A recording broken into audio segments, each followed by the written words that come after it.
بسم اللہ الرحمن الرحیم۔ السلام علیکم۔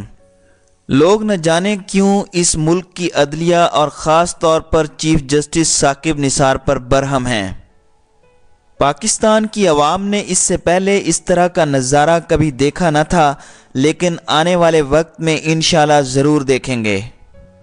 آج پاکستان کا سب سے بڑا ڈان، سب سے بڑا مافیا، سب سے زیادہ لوگوں کو رشوت پر لگانے والا پیسے واپس کرنے کی بات کر رہا ہے۔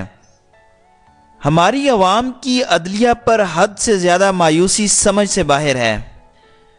آج پاکستان کی تاریخ ایک بدلا ہوا پاکستان دیکھ رہی ہے۔ پی آئی اے کے اندر آج ایئر فورس کا ایک قابل انسان لگا ہے، تو آج انہوں نے ایک پریس کانفرنس ساری دنیا کے سامنے کی ہے۔ آج انہوں نے دکھایا کہ کس طرح انجن چوری کیے جاتے تھے، جہاز کے اندر سے بیڈ شیٹس اور دیگر چیزیں کس طرح سے چوری کی جاتی تھیں، اور انتظامیہ اس پر خاموش کیوں تھی۔ تو آج پاکستان کے اندر ہر معاملہ آہستہ آہستہ سیدھا ہو رہا ہے، مگر پھر بھی نہ جانے کیوں ہم اپنی عدلیہ کو برا بھلا کہنے سے باز نہیں آتے۔ سوشل میڈیا پر بہت سارے لوگ شور مچا رہے تھے کہ ملک ریاض کو چھوڑ دیا جائے گا۔ یقین مانیں کسی ایک شخص کو بھی نہیں چھوڑا جائے گا۔ اصل مسئلہ نیب کا ہے، اور ہم عمران خان سے پر امید ہیں کہ وہ جلد نیب کا مسئلہ بھی حل کرے گا۔ نیب کے چیئرمین نے 2021 تک رہنا ہے۔ اس سے پہلے یا تو ان کو سیدھا کر لیا جائے یا پھر ان کی ریٹائرمنٹ کر دی جائے۔ اس کے علاوہ کوئی دوسری آپشن دکھائی نہیں دیتی۔ پاکستان کے اندر آپ نے ایسا منظر پہلے کبھی نہیں دیکھا ہوگا۔ اب سعودی ماڈل کے تحت چور اپنا پیسہ واپس کریں گے۔ دیکھ لیں، یہی وہ عدلیہ ہے جس نے اس شخص کو گھٹنوں پر لا کھڑا کیا ہے۔ یہ وہ شخص ہے جس کی میڈیا پر اس کے خلاف ایک خبر بھی نہیں چلتی تھی۔ وہ مافیا، وہ حرام کی کمائی کمانے والا شخص جو کل تک کہتا تھا کہ میرے پاس 50 ارب بھی نہیں ہیں، آج کہتا ہے کہ میرے بحریہ کے تمام کیسز ختم کر دو تو میں 200 ارب، اور پھر کہتا کہ 250 ارب تک دینے کو تیار ہوں۔ آج ملک ریاض کے وکیل نے کہا ہے کہ کراچی، مری اور راولپنڈی کے وہ کیسز جو بحریہ ٹاؤن کے ہیں ان کو بند کر دیں تو ہم 250 ارب لوٹانے کو تیار ہیں۔ آپ اندازہ کریں کہ یہ کتنی بڑی اچیومنٹ ہے۔ لیکن جسٹس گلزار نے کہا ہے کہ کراچی کے اندر بحریہ ٹاؤن کیس میں 2004 میں ملک ریاض کو 250 ارب کا جرمانہ ہوا تھا، تو ہم کس طرح آج 250 ارب لے کر سارے کیسز ختم کر دیں۔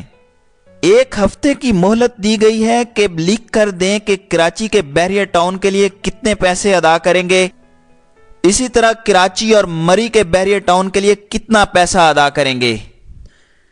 یہ سعودی ماڈل نہیں ہے تو اور کیا ہے؟ یقین مانیں آج ہم ایسی پوزیشن میں آ چکے ہیں کہ ہم پیسہ وصول کر پا رہے ہیں۔ چیف جسٹس ثاقب نثار کو جو رپورٹ دی گئی تھی کہ 2962 ارب روپے یعنی تقریباً 3000 ارب روپیہ ملک ریاض کے پاس ہے، جو ایک سماعت میں چیف جسٹس کہہ بھی چکے ہیں۔ اگر 500 سے 1000 ارب صرف بحریہ ٹاؤن کیس سے نکلوایا گیا تو یہ بہت بڑی اچیومنٹ ہوگی، اور ڈیم کے لیے تو معاملات بہت ہی بہتر ہو جائیں گے۔ اور یہ بھی بہت غلط خیال کیا جا رہا ہے کہ اس کے بعد ملک ریاض پر کیسز ختم ہو جائیں گے۔ ایسا بالکل نہیں ہے۔ جعلی اکاؤنٹس والا کیس، منی لانڈرنگ والا کیس، یہ تمام کیسز اور 16 ریفرنسز جو ابھی دائر ہونے ہیں وہ تمام اس سے الگ ہیں۔ ابھی صرف بحریہ ٹاؤن کا کیس ہے جس پر بات کی جا رہی ہے۔ کیا یہ بدلا ہوا پاکستان نہیں ہے؟ یہ سعودی ماڈل انشاءاللہ سب پر لگے گا، اور انشاءاللہ جلد خزانہ بھرے گا۔ اب چونکہ تمام مافیا ایک ہو چکا ہے، اس لیے عمران خان کی ذمہ داری ہے کہ وہ اس مشکل فیز سے عقل مندی کے ساتھ نکلیں اور نیب کو ہر صورت سیدھا کریں۔ اور اس سے بھی بڑا کام جو ان کو کرنا چاہیے وہ یہ ہے کہ اس میڈیا کو سیدھا کر دیں۔ میڈیا کے اینکر پرسنز میں سے کچھ کو فوجی عدالتوں سے پھانسی لگ جائے، کچھ کو عمر قید ہو جائے، اور کچھ پر سعودی ماڈل لگ جائے جس کی بیرون ملک جائیدادیں ہیں۔ یہ سب کچھ کسی طرح ہو جائے تو سارے معاملات بالکل سیدھے ہو جائیں گے۔